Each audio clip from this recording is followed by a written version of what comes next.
So, Heather, another week. We are in interesting week. There's a lot of things that are being teed up this week. We saw this week basically where the Democrats made the commitment to go forward with what is known as reconciliation. We can talk a little bit about what that is, but that involves a certain number of preliminary votes in the House and the Senate. Those votes have been taken. They have passed. Democrats are going forward with this, even though the week started off with 10 Republicans showing up to Joe Biden with their proposal, air quotes, to COVID relief. And Joe Biden welcomed them into the White House, had a conversation with them. We can talk about that. And of course, impeachment is coming up next week. And some of what we saw this week with Marjorie Taylor Greene, I think, and AOC, frankly, obviously is going to implicate those impeachment hearings.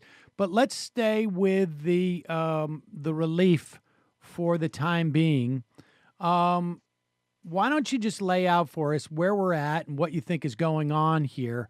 I'm curious as to your perspective on the way that Biden handled this proposal from 10 Republican senators. And we should say 10 is relevant because I think you made this point last week. You can have a gang of 16, 8 Republicans and 8 Democrats. But if you don't get 10 Republicans to vote for something, you might as well have no Republicans voting for it, because 8 Republicans voting for something is just not going to get it to pass because of the filibuster. And then you might as well just go to reconciliation and those Republicans can vote for it or not if they want to. Well, that's absolutely right. It's, the number 10 was significant. And of course, I get nervous whenever I see anything like that. I'm sure you do too. Any of us who've been through these negotiations in the past, and, most especially in negotiations in the midst of an emergency like we did back in 2009, which Biden participated in, we get nervous because suddenly everything looks like, okay, they're going to give away the store, or there's going to be massive delays, and there's going to, all the motivation and the energy that you need to get something like this done suddenly dissipates, and, you find yourself with the Democrats holding the bag and the people not getting the relief that they need, the worst of all possible worlds. So I was nervous about it, but, I think we discussed last week the idea that, Biden's just come into office after a very rocky transition. I mean, it was not one where he could just smoothly,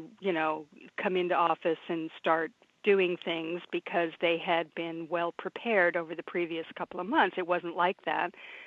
And you have this uproar in the Congress, and you've got the impeachment, and there's all this other stuff going on. So it's a tough start for any presidency. And we discussed the idea that maybe they were just kind of vamping a little bit, trying to get their bearings before they really, dug in and decided which way to go. And I think that Biden's, his instinct is to be courteous to the other side. He's not one, I don't think, unless back to the wall, that he's going to, start screaming in Republicans' faces right off the bat. It's not, we're sort of used to that with Trump. That was kind of his deal. He said he would come into meetings and everybody would be sitting there, and then he'd just look in the face of the top negotiator and, say F you, and then walk out of the room. And that's how he did negotiations. Well, that's not Biden's style. So, Right.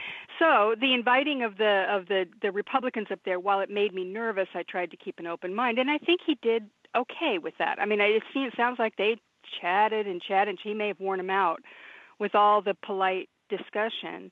But it was also true that at that very same moment, they were working on starting the machinery to get reconciliation going. They've made it very clear now this week that they're not going to, there may be some little fiddling around the edges, but not enough to keep those 10 Republicans on board. I mean, you have some real right-wingers among those 10, because there has to be, because the caucus doesn't have 10 moderates who are willing to work with Republicans. Right. So they had to pull in some people, at least for the purpose, I think, of probably tanking any kind of agreement. They're feeling out Biden to see if he'd bite.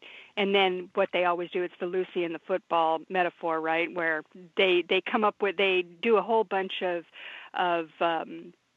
agreements to lower the bill in some way that they that the Republicans want, and then at the last minute say, well, we can't really vote for it anyway. So this, I think that Biden did the right thing, but at the same time, it seems as though anyway, at least as we sit here today, this week, that they've got reconciliation. The machinery is going now. They've actually said it, and Biden came out and said, look, that's nice. I'm glad to talk to him, glad to hear from him, but, we really have a big problem here that we have to solve, and we're not going to budge. So maybe Joe Manchin can get him to, bite around the edges of some of the proposals, but essentially, even Manchin has said, well, the number is the number. I think it's at $1.9 billion. That sounds right to him.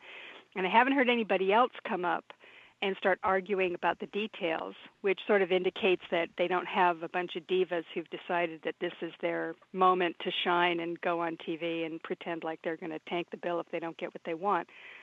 So I'm mildly and cautiously, slightly optimistic at this point that they're going to get this bill passed.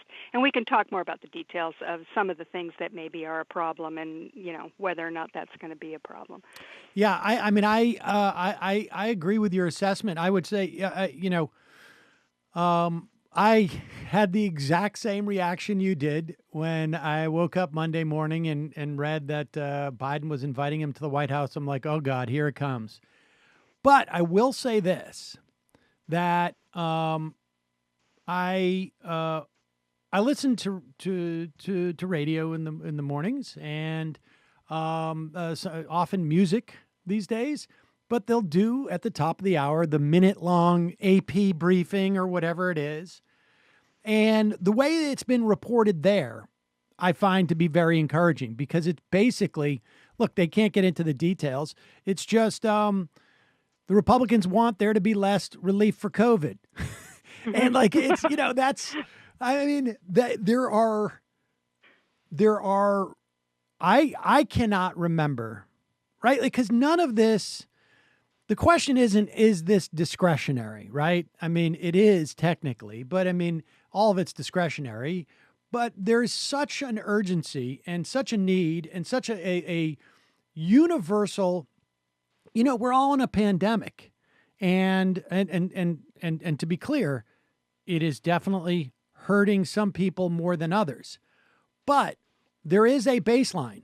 We are all involved in a pandemic, which, relatively speaking, in terms of our society, there's not many events that we can say that, right? 9/11, everybody's, it impacted, but it wasn't necessarily material impact.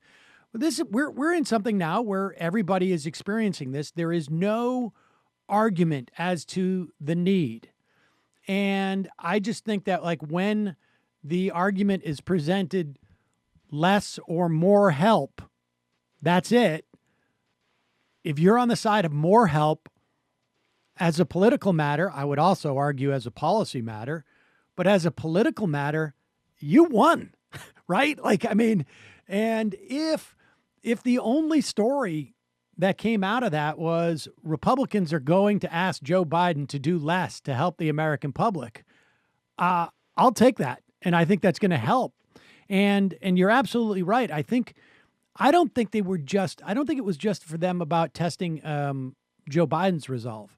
I think it was about testing Joe Manchin's resolve, or Kristen Sinema's resolve. I think they thought, like, well, if we present this this notion that there was a deal to be had with Republicans, is that going to make Joe Manchin feel nervous because that, he needs to maintain his brand? And this is the thing I think that people don't fully understand about someone like Joe Manchin or Susan Collins. It's not any particular vote that they take. It is really more just how it impacts their broader brand. And so nobody's going to necessarily question them on a specific vote, but they just need to always present themselves as being somewhat reluctant and crossing this threshold. And I'm not a party guy. I'm not a partisan person.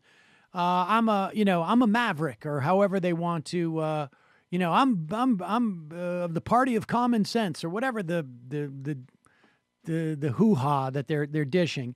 And it didn't move Joe Manchin. I imagine part of it was just like, A, again, like, oh yeah, I have an argument to give the American public less. I think that's just not going to play in this context.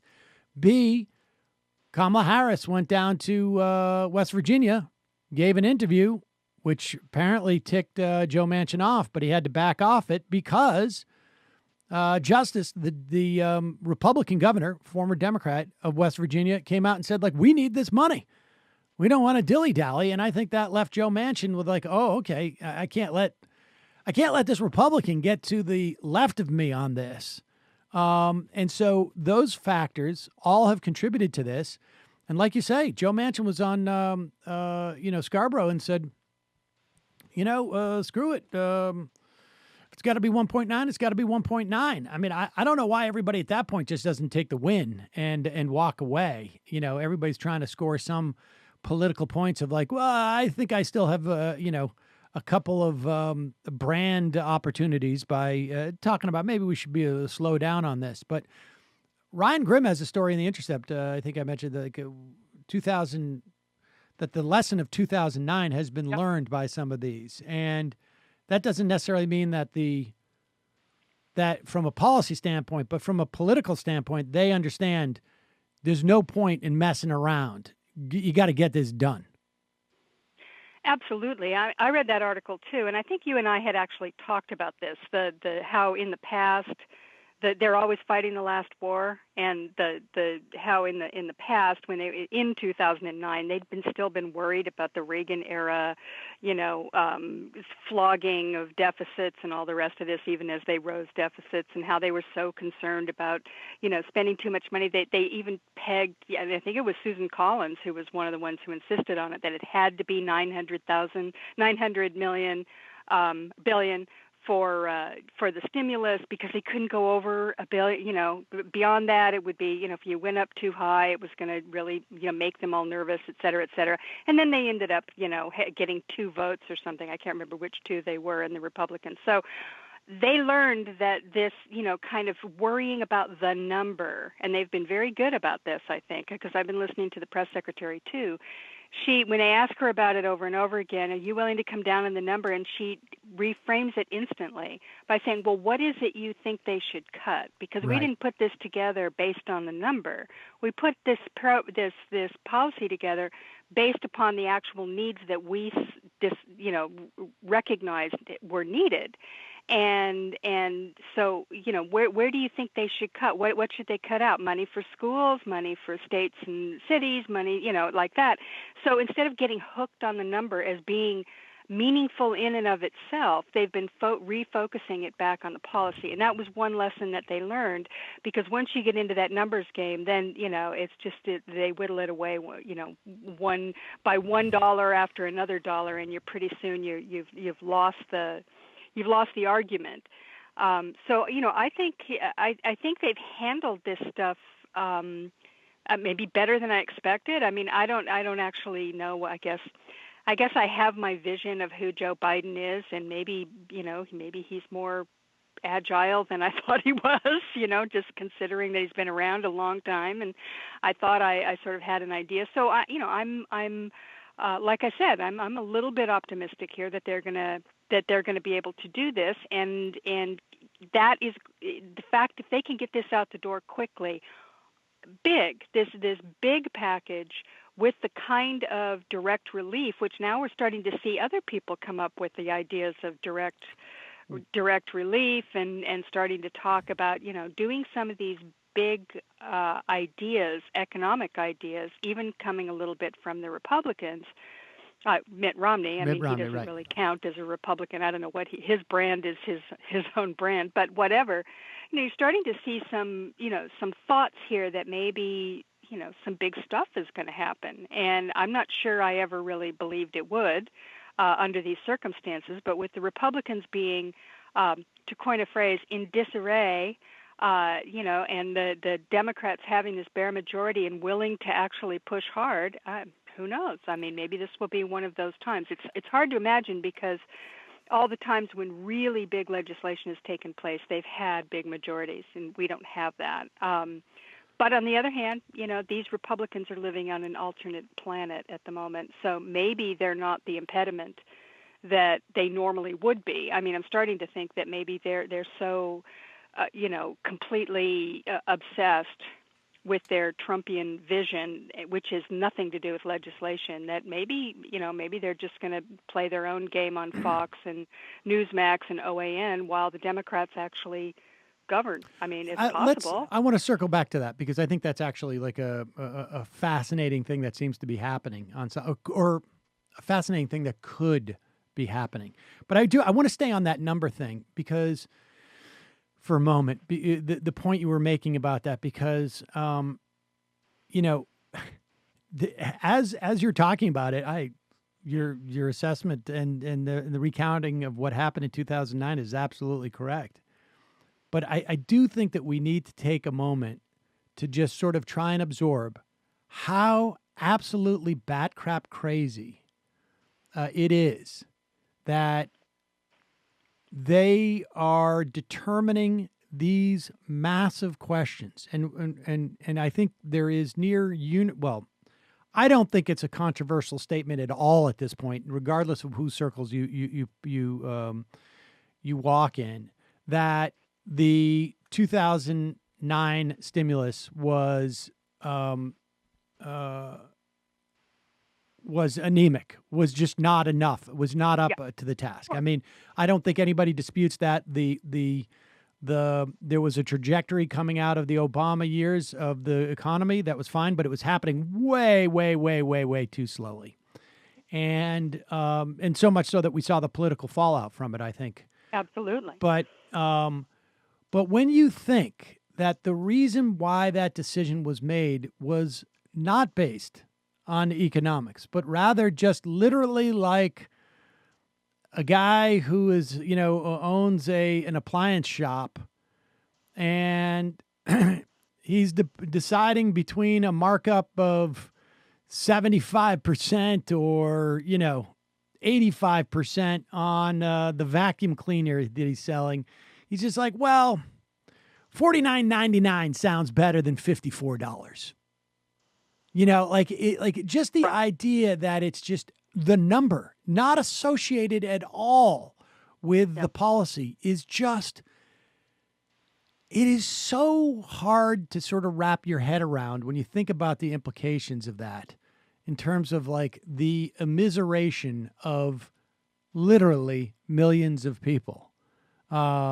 Foreclosures and unemployment and, careers set back for years and pension funds not being funded. And and the idea that the Democrats have learned, and of course, that's what 1.9 trillion is about, right? I mean, there's a ton of things that you could pour into a bill like this that could be needed. Now, there is, of course, some constraints, and we should talk about those in a moment in terms of reconciliation, because there's statutory obligations to have, over a course of a 10-year horizon, the finances of the government to be basically net zero, which may bring about a certain amount of cuts to Medicare. We'll talk about that in a moment. But the idea that these sort of random numbers just dictate what our policy are going to be, and that there seems to be a little bit more savvy amongst the Democrats,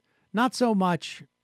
I think, Republicans may actually have more savvy to this, that the American public, it's just a number. Like, there's no difference between 3 trillion and 2 trillion in terms of the American public's mind, because, of course, nobody can conceive of such numbers anyways. It's just, I don't know. Does 3 trillion sound more than 2 trillion? It sounds like 1 trillion more, I guess. But I mean, if I was to say, well, we're going to do a platillion, and just made it up, well, that's my shorthand for 4 trillion. It's quite possible that people would say, like, well, I guess I'd feel more comfortable doing a platillion than 2 trillion. I think it's just a number. It's just a name. It's just like a word. Like, nobody's sitting there going like, well, if we do 3 trillion instead of 2 trillion, then we're going to get overheated in the blankety blank sector. Like, that's just, no one's got that argument. And the idea that we can do too much, I think people are starting to realize, like, well, no, we really can't. And to the extent that we ever found ourselves in that situation, we have all of the faculties we need to, cool things down if that was really a problem. Exactly, and it's interesting because there are two prongs to their argument about the number, right? I mean, one is allegedly an economic argument that if you get the debt goes too high and then interest rates go soaring and then we have inflation and it's going to be awful just like it was in 1979 and we can't ever do that. Thank God Reagan came in and saved us. That's been the right wing deficit mongering for the last 40 years. That's just what they have always said, and the Democrats rode along with that. I mean, I guess they got beaten over the head with it so often, and time after time would come into office after the Republicans had run up this deficit, and then they would be very good little soldiers and do something to bring the deficit down, or they would, restrict like the $900 billion in the stimulus bill. We don't want to get the deficit people all upset. And you remember in 2009, the deficit was a gigantic issue. I mean, it was everywhere. It colored everything that they talked about in this. At some point or another, the Democrats have, somehow it's penetrated them that their argument is nonsense, and that doesn't necessarily happen. Year after year, as the deficit rises, it becomes clear that they have tools that they use, and they are using now. I mean, it doesn't mean it will never happen, but let's just say it hasn't been imminent for 40 years that the deficit rising in an emergency causes all this horrible fallout that you can never get out of. I mean, this is just, basic Keynesian economics that they've been fighting against. So there's that economic argument, and then there's the political argument, which is somehow that Americans really care about the debt in some specific way. They always put it in terms of, well, if you let your household get too much in debt and then you can't pay it back and then you lose your house and car or something like that. And that has also not happened. So the salience of this particular approach to trying to starve the government, which is essentially, that's the Grover Norquist project, that's the right-wing project, it's a sort of a libertarian, economic sort of Republican conservative kind of ideology, which is that, you cannot let the government do too much, and big government bad, small government good, and all this. That whole thing has been, discredited, or at the very least has just become something kind of, I don't know, it sounds old-fashioned to me at the moment. Yeah. It's like one of those things where you kind of hear it and it sounds like, from when you were a kid or something. Right. So I suspect that it's just been, I mean, we have had one crisis after another for the past 20 years, starting with 9/11, rolling into the 2008 financial crisis, rolling into, Trump in general, and then, of course, the pandemic and all this. And every single time, when the government does step up to actually, do things, and, I would argue that 9/11, the approach to that was wrong, particularly with respect to Iraq. But nonetheless, this idea that the government has a role to play in these situations, that their argument about small government and all of that has just kind of lost its impact, I guess. So on a political level, I think what you're seeing, here you got good old Sleepy Joe comes in. He's the last guy in the world you expect to do anything radical, right? And they're trying to portray him as a socialist, which nobody believes. I don't even think any. I feel like they've stopped doing that because they've that. just given up on that whole thing. His polling numbers are, people get a honeymoon when they come into office, but I mean, his polling numbers are pretty extraordinary right now. Particularly considering the emergency that we are in. I mean, it's like if you would think that he would, that people would be cynical and expect miracles and whatever, but people seem to be okay. Even more importantly than that, they are very much okay with the policy. I mean, they just came out with polling, this week that showed that the big relief package has huge majority of people backing it, and that includes some Republicans, and it includes most independents. And there are a lot of independents in this country, by the way. It's a big, big faction. So, and it covers both sides of the ideological divide, however you define that. So, this idea somehow that in terms of economics, that these restrictions that people have been working under, and I don't mean to oversell this, because the Republicans are not going to be quiet. They'll figure out a way to kind of go beyond QAnon here, I think, in a period of time. But for the moment, there just isn't an argument. There isn't one that makes any sense. And in a way, Donald Trump helped with that, because he clearly came in and they all love him, and he basically had no economic ideology. It just didn't exist. It was whatever was going to help him in the moment, and that was it. So this, other than his trade war, which seems, incredibly irrelevant at the moment. So it's very, very interesting to see that we are in a new place, and I don't want to be, too Pollyanna-ish here and assume that, gosh, everything's going to be terrific, and it's 1934 and Roosevelt's rolling out the WPA or something. But it's better than I thought, and I think so far anyway. So far. And if they can get this thing passed, this reconciliation thing, I think it'll be huge. I mean, I think that will, and I mean on a political as well as policy level.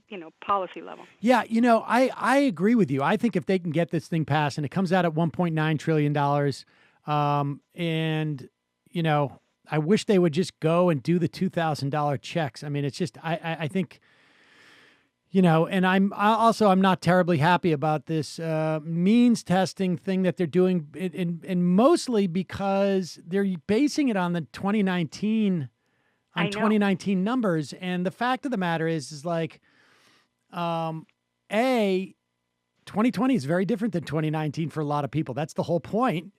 And B, if, it's one thing to say like, well, if you made $200,000 in 2019, statistically speaking, you probably have more of a cushion in 2020, even if, something was to go wrong. And again, I don't think that I think they should, if you can't figure out what's going on in 2020, you presume it's bad, because it is for a lot of people. Right.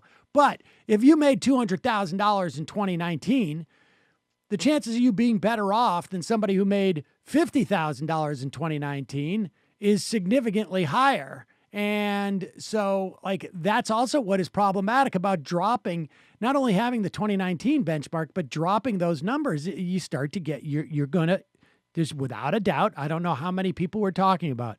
I don't know if we're talking about hundreds of thousands or millions, or, way up in the 10,000s of people who are really going to get screwed and desperately need that help. And you're not going to get it because you want to make sure that you're not helping somebody who doesn't need help. That to me is just absurd in this environment. But getting, and I'm with you on, like, if I had to predict where we would be 12 days out or 14 days out or whatever it is, I would say, like, this is pretty good. I mean, I wouldn't have been this positive about, where we're headed. Now, again, it's very early. Things can go south. We've all been there. You brought up Lucy and the football. But I want to talk about this notion of there being, and we've seen this develop over the Trump years, really. And it was certainly headed there. And like, look, you and I have been talking now for 15, 16 years. And I think you and I have been saying for the better part of that, like, hey, this Republican Party is not the Republican Party that the Democrats seem to think they are, or the, sort of the Beltway media, if you will. And you still, like the other day, I saw Chuck Todd say, like, well, I'm sure, a lot of the people in private and in the House don't support Marjorie Taylor Greene. And his own correspondent was like, well, I wouldn't be so sure about that, Chuck. Usually we hear people whisper. Nobody's even whispering. And it turns out, like, half of them gave her a standing ovation when she walked into the Republican caucus room. I mean, so maybe this is getting through some people's heads that, like, hey, wait a second. our assessment of the Republican Party is has a shelf life, and that shelf life has expired. We have to reassess. But what's fascinating is not just whether the Democrats or their corporate media, mainstream media arbiters, essentially, who they look to for their cues about how they should treat the Republican Party. It's not just about what their actions are. I think this idea that you have that it's possible the Republican Party, at least for some period of time, will not even engage in policy is a fascinating one, because, and I'd like to just sort of explore how that might work a little bit for a moment, because as you're saying it, it's like, it is conceivable, because they now have this parallel media universe, that they don't even have to engage, never mind come up with a counter argument for what the Democrats are doing. They may not even have to engage what the Democrats are doing in terms of the way that the Democrats are voting on legislation or running the government or whatnot, but rather just come up with an entirely different narrative that is focused on, their various moments of aggrievement, certain, fake scandals in the Biden administration, overblown, maybe find some things that are like, ooh, that's gross, but it's like that becomes the central narrative that exists, and they can get away with that, and it could be sustaining enough for them within the minority. And they're, for sure, there's 100 laws that are being pushed right now in Republican states to try and foreclose voting for people who will ostensibly be voting against Republicans. But I wonder, I look at the Fox News and OWN and Newsmax. They're trying desperately to outdo each other. And the story of John Kerry taking a private plane, I think it was, or, to talks on climate change, and somebody got him like, how could you take a private plane? He's like, well, I need to. Of course, John Kerry's never been terribly adept at in moments like that. But the fact is, there is COVID, and the guy's super wealthy, and I'm happy to get rid of all private planes if we're going to do that. But that's being that is that is like the big story on Fox. And because of that, like they have their whole universe. And it's like, it's almost as if they're willing to say like, well, fine, let the Democrats do the government-y stuff. We're going to do the culture narrative, and that's where we're going to win. And it could, help them win within their sort of like their narrow universe. And they're just going to say like, we don't really have a policy argument to make. So why should we even play on that territory? Like, fine, let them play the baseball game, but we're going to be out front selling the hot dogs, and we're going to win in the hot dog sales. Like, I mean, it's... Well, I think you're... To me, that is what's happening. And in a weird way, it's kind of what happened it kind of started to happen during the Trump years. I should say they drew us into that alternate universe because we had to be there, because that's where Trump was, right? I mean, I wrote the other day or a week or so ago about talking about Mitch McConnell, and the fact is that he didn't really. They don't have an agenda, and they literally didn't have a platform when they ran this last time. A president, in the last election, they just said, whatever Trump wants to do.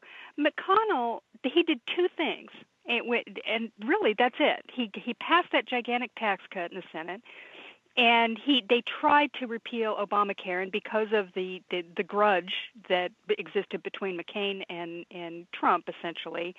McCain was the one vote and voted it down. That was it. They didn't do anything else. I mean, they sort of, they would pass these must-pass bills if they had to, the budget and appropriations, what have you. But there was no big debates on policy in the Senate during the 4 years that Trump was in office, and the House was the same way. I mean, this is before the Democrats took over. this was just not, they just didn't do any legislating, and the reason is they don't have an agenda anymore. They don't have a governing agenda. It's just non-existent. But what they have is this, political maelstrom around culture war. So when you look, for instance, right now, what's happening on Fox News, I mean, we know that Trump's about to be impeached, or about to have an impeachment trial. He's already been impeached. And there's this huge issue around whether or not Donald Trump incited that riot, and whether or not he should be barred from ever holding office again because of it. Now, this is a huge story, and of course, it reflects on the entire Republican Party. There were, insurrectionists. These rioters took over the U.S. Capitol during a joint session, which is a rare thing. They hardly ever, have a joint session, while the whole Congress was in attendance, to overturn the election on behalf of Donald Trump. It's gigantic. It's one of the biggest political stories in American history. It happened before our eyes. We all saw what happened. It was huge.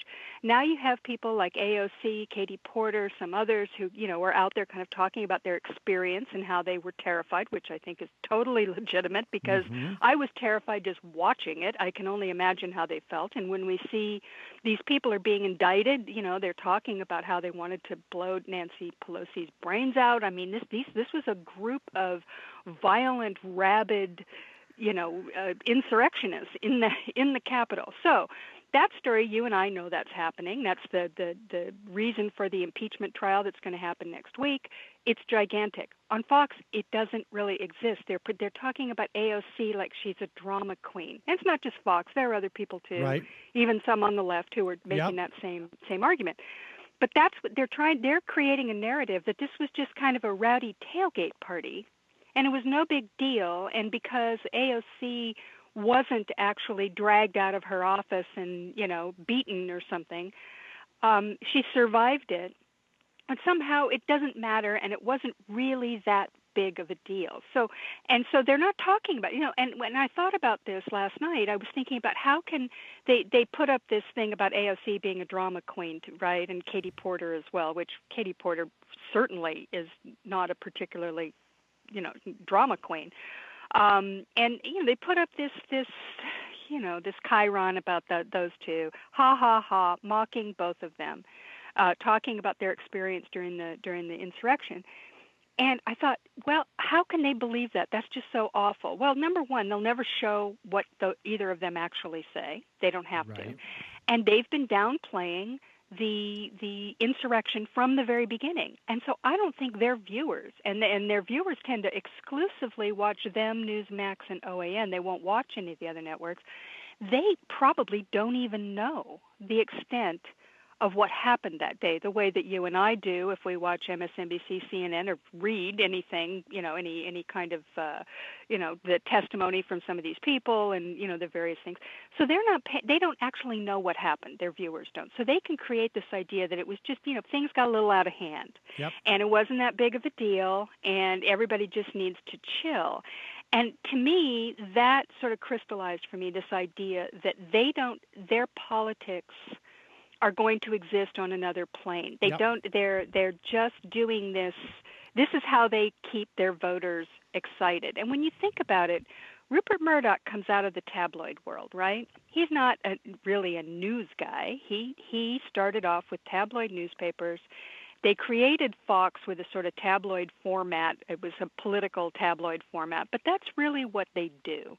And, of course, Fox is in deep, deep trouble. For the first time since 2001, they are the lowest-rated news network of all the cable networks. They're being, they've got Newsmax and OAN hot on their tail, and they don't know what to do. They threw everything into the Trump thing. So this is what they're going with. And that is where the dynamic, I think, that we're seeing unfold here, which may, hopefully, if the Democrats continue to kind of go, yeah, you guys do your thing, go ahead, we're just going to carry on here, and they don't allow themselves to get too enmeshed with what those Republicans are doing, they may be able to get some things done. I mean, I'm not sure what the political fallout of this is for them, because, who knows how many people are being radicalized on Fox News every day, even as we speak, and that's a big problem. But in the meantime, the actual work of government is just being totally abandoned by the Republicans, other than Mitch McConnell doing his usual obstruction and, whatever. But, they do have a minority. So it's very interesting. I just see very little give and take, I guess, between Republicans and Democrats because they're operating on different planes. Right. And it's going to be interesting to see how that plays out, right? Because at one point,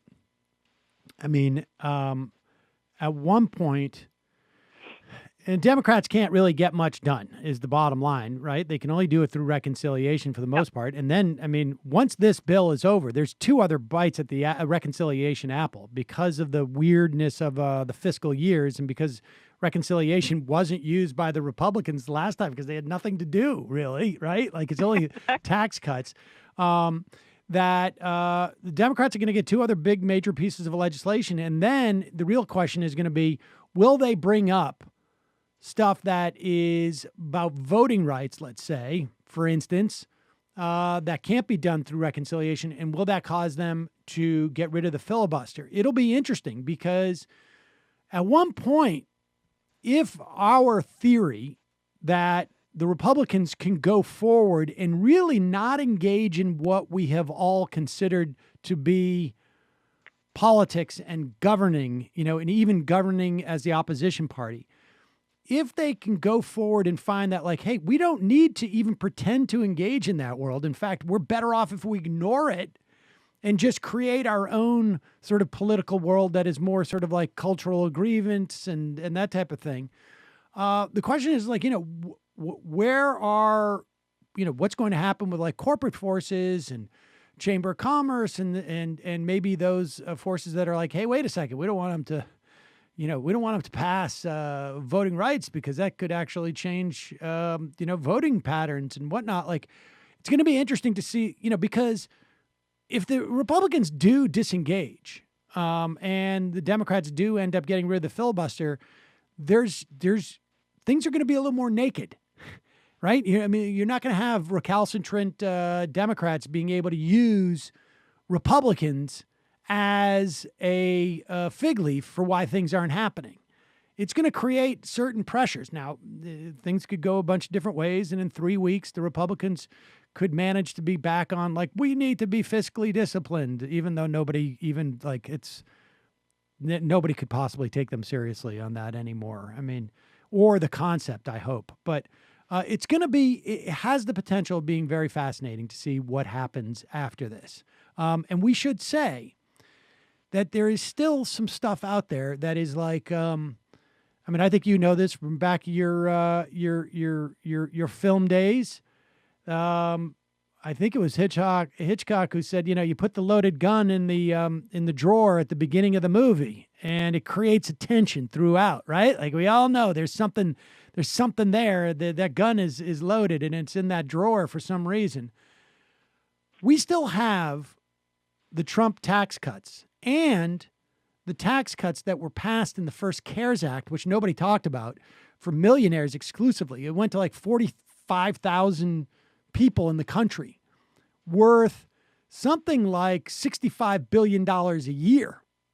Now, this becomes relevant because if you want to come back with a big reconciliation package to spend money on infrastructure and blah, blah, blah, the question is going to be, where are you going to get that money to offset that from?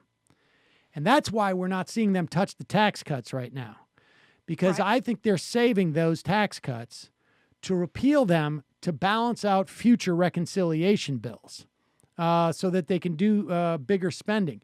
This COVID relief bill, there's, I think, a broad consensus that it needs to be done. The question is, should it be $600 billion or should it be $1.9 trillion, et cetera, et cetera? I think you're going to start to see these tax cuts come up in the next iteration. And the real question out of what we see in this reconciliation bill is, what's going to happen with the automatic cuts that may need to come into Medicare? In the past, even during the Trump tax cuts, Democrats, even though the Republicans did that through reconciliation, joined in on a measure to essentially waive that provision and allow the Medicare cuts to not go through. I wonder if Republicans will do the same. That's going to be an issue that we're going to follow, but we will get a better sense of this. And next week, when we reconvene, Heather, we're going to be talking about an impeachment trial that will be underway. And it's going to be fascinating to see how Republicans react in that moment. I think they want this to go away quick because they don't want to be tethered to Donald Trump. But I don't get the sense that Donald Trump has that same plan. I don't either. And Jamie Raskin, the head of the House Managers, sent a letter asking Donald Trump to testify. So, I doubt he'll do it, but hey, you never know. And that could be very interesting. You know, he hasn't been on Twitter. I know. This might be a good opportunity for him to come in. Right? If I was the House, I would say we'll send a car, we'll send a helicopter, whatever you need, man. We'll get you here. Want another ride on Air Force One? Here you go. Here's one more chance. Relive the glory. In fact, here's a coupon for some golf while you're in town. Heather Digby, always a pleasure. Thanks so much for your time today. My pleasure. Thanks for having me.